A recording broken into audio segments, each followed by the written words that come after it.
नमस्कार बंधुरा बेंगली बय यूट्यूब चैनेले आपनादेर स्वागत जानाई। आमी स्वाधीन। आमी एर आगेर भिडियोते आपनादेरके बोलेछिलाम जे आमार एई यूट्यूब चैनेलटी सम्पूर्ण ट्रैवलेर ओपर ब्लगिंग होते चलेछे। ताई आज देरी ना करे आमार द्वितीय भिडियो देওয়ার জন্য आमी बेरिये पड़ेছি एक ऐतिहासिक स्थाने ट्रैवलेर उद्देश्ये। आशा करी आपनादेर भालो लागबे। आमरा आज जाबो हच्छे 51 सतीपीठेर एक अन्यतम सतीपीठ देवी कीटेश्वरी मंदिर। 31 सेप्टेम्बर समय सकाल 9टा आमरा बेरिये पड़ेছি ताई मंदिरेर उद्देश्ये। तो बंधुरा आपनारा साथे थाकुन, चलुन देखा हच्छे मंदिरे गिये।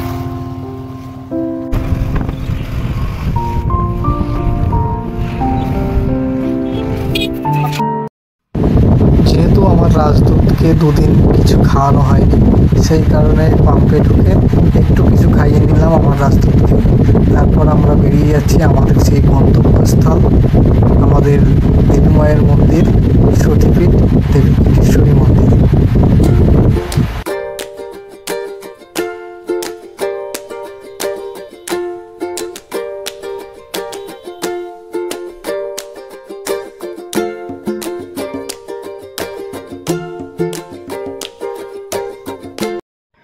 আমরা রাস্তা দিয়ে যাওয়ার সময় সামনে পেয়ে গেলাম মুর্শিদাবাদের সবথেকে বড় ঐতিহ্য, এই যে দেখতে পাচ্ছেন বন্ধুরা, হাজারদুয়ারি সাথে ইমামবাড়া। আপনারা যদি কোনোদিন চান তাহলে হাজারদুয়ারি ইমামবাড়া ট্রিপ করেও আপনাদেরকে দেখাবো। তা করতে করতেই আমরা এই যে দেখছেন রাস্তার ধারে দুখানা পিলার পোতা ছিল, আমাদের গাড়ি আটকে গেছিলো, খুব কষ্টে বার করলাম এবং আমরা সামনের দিকে এগিয়ে যাওয়ার চেষ্টা করলাম। এই যে দেখতেই পাচ্ছেন হাজারদুয়ারি মুর্শিদাবাদের সবথেকে বড় আকর্ষণীয় জিনিস এটা।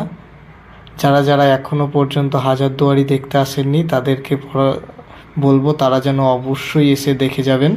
খুব ভালো একটা ঐতিহাসিক জায়গা, নানান রকম নিত্য নতুন কিছু।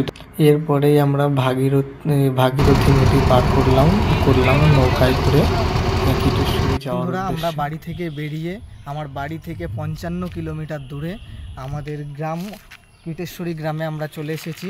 কথিত আছে দক্ষযজ্ঞে সতীর দেহ ছিন্ন বিচ্ছিন্ন হওয়ার সময় দেবীর কিরিট তথা মুকুট নাকি এই গ্রামে পড়েছিল।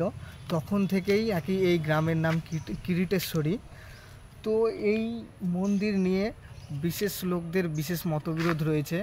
এখানে শোনা যায় যে এখানকার হিন্দু মুসলিম নির্বিশেষে এই মন্দিরের দেখাশোনা করে এবং এই মন্দির পরিচালনার যে কমিটিটা গঠন করা হয়েছে সেটা নাকি সেই কমিটিতে অনেক অনেক মুসলিম লোকও আছে। তবে এটা এমন একটা মন্দির যেটাই পৌষ মাসে আমাদের বিখ্যাত মেলা বসে। এই যে দেখতে পাচ্ছ আপনারা, এই মাঠে পৌষ মাসের প্রত্যেক শনি এবং মঙ্গলবার এখানে মেলা হয়, দেবীর পুজো ধুমধাম করে করা হয়। তো আমরা এখন দেবীর মন্দিরটা একটু পরিদর্শন করে আসি, চলুন। তো বন্ধুরা আপনারা দেখতেই পাচ্ছেন এখানে একটা পুরনো মন্দির ঠিক করার কাজ চলছে। সম্ভবত এটাই ছিল পুরনো মন্দির, সেটাকে নতুন করে তৈরি করা হচ্ছে এখানে। এছাড়াও এখানে অনেক ছোট ছোট অনেকগুলো মন্দির রয়েছে, যদিও পুরোটা একটা ক্যামেরায় দেখানো সম্ভব হয়ে ওঠেনি। তো এখানে মোটামুটি ছোট ছোট মন্দির না হলেও 8 থেকে 10টা আছে। যদিও আপনারা এখানে কেউ পুজো দিতে আসেন মনে করেন তাহলে আসতে পারেন। এখানে বাইরে থেকে পুজো দেওয়ার জন্য কিছু আনার দরকার নেই, পুজোর সমস্ত সরঞ্জাম আপনারা এখানেই পেয়ে যাবেন। যদিও ভিডিও করার পারমিশন ভিতরে আমাদেরকে দিল না, কাউকে নাকি করতে দেয় না, তারা ওরকমই বলছিল। সেই জন্য আমরা বাইরে থেকে যতটা পারলাম আপনাদেরকে দেখানোর চেষ্টা করলাম। এটা হচ্ছে জলেশ্বরের শিব মন্দির। এখানে একটা পাথরের শিবলিঙ্গ রয়েছে ভিতরে, এই যে এটার ভিতরে। আমাদের ভারতের মোট 31টি জেলা ও কেন্দ্রশাসিত অঞ্চল থেকে মোট 795টি আবেদনের মধ্যে সেরা পর্যটক গ্রাম হিসেবে খ্যাতি অর্জন করে আমাদের এই কীটেশ্বরী গ্রাম। কথিত আছে পলাশির যুদ্ধের সময় রাজা মির্জাফর যখন রাজবল্লভকে ডুবিয়ে মারেন, তখন এখানকার যে শিবলিঙ্গটি আছে সেটা নাকি হঠাৎ করে ফেটে যায়। এরপরে আমাদের মুর্শিদাবাদের রাজা মির্জাফর হওয়ার পর শেষ বয়সে মির্জাফর যখন কুষ্ঠরোগে আক্রান্ত হয়, তখন নাকি তার চিকিৎসকের পরামর্শ অনুযায়ী তিনি এই কীটেশ্বরী মায়ের চরণামৃত পান করার ইচ্ছা প্রকাশ করেন। আমাদের মুর্শিদাবাদ জেলার সাথে জড়িয়ে আছে ইতিহাসের নানান ঐতিহাসিক ইতিহাস। আমাদের এই মুর্শিদাবাদের ইতিহাস দেখতে হলে আপনাদেরকে অবশ্যই আসতে হবে। ছুটির সময়, ছুটির দিনগুলো কাটাতে আপনারা আসতে পারেন। মুর্শিদাবাদের অন্যতম ঐতিহাসিক উল্লেখযোগ্য স্থানগুলি হলো, যেমন হচ্ছে হাজারদুয়ারি, কাঠগোলা বাগান, কাটরা মসজিদ, তোপখানা। এর সাথে সাথে আপনি আসতে পারেন এই কীটেশ্বরী মন্দিরে, যেখানে মা জাগ্রত মন্দির। প্রতি বছর পৌষ মাসে পৌষ মেলা শুরু হয় এখানে। প্রতি শনি ও মঙ্গলবার এখানে বিরাট মেলা হয়। এই কীটেশ্বরী মন্দির নিয়ে ইতিহাসের পাতায় নানান মতবাদ আছে।